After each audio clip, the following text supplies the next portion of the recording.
ഇപ്പോൾ നിൽക്കുന്നത് assembly of Christian trust സർവീസസിൻ്റെ അടുത്താണ്. അപ്പോൾ ഇതിൻ്റെ പ്രാധാന്യം എന്താണെന്ന് ചോദിക്കാം. ഇതിവിടുത്തെ ബിഷപ്പ് പാലസാണ്. ബിഷപ്പ് പാലസിൽ നിന്നും ആറ്റുകാൽ ദേവി ക്ഷേത്രത്തിൽ വന്നു നിൽക്കുന്ന എല്ലാവർക്കും വേണ്ടുന്ന കുടിവെള്ളം, ആഹാര സാധനങ്ങൾ, പിന്നെ മെഡിക്കൽ സംഘം രണ്ട് വിഭാഗമായിട്ട് ഇവിടെ ഉണ്ട്.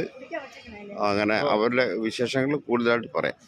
ഇവിടെ ശാന്തിഗിരി ആശ്രമത്തിൽ ഡോക്ടേഴ്സ് വന്നിട്ടുണ്ട്. അതുപോലെ തന്നെ ജീവൻ ടി വിയുടെ ടീമും ഇവിടെ വന്നിട്ടുണ്ട്. അതിൻ്റെ എടുക്കാനായിട്ട് സാജൻ ഒക്കെ ഉണ്ട് ഇവിടെ. ജീവൻ ടി വിയുടെ ഞാൻ കണ്ട് സംസാരിച്ചിരുന്നു. ഇതിൻ്റെ സർവീസിന് വേണ്ടിയിട്ട് വരുന്ന ആൾക്കാരും ആഹാര സാധനം കൊണ്ടുവരുന്ന ഒരു ടീമാണിതിപ്പോൾ. ഇവരൊക്കെ തന്നെ സജീവമായിട്ട് ഇതിന് വേണ്ടിയിട്ട് പ്രവർത്തിക്കുന്നവരാണ്. അവരാണ് ഇവിടുത്തെ എല്ലാ പ്രോഗ്രാമിൻ്റെയും സജീവമായിട്ടുള്ള കാര്യങ്ങൾ ചെയ്യുന്നത്.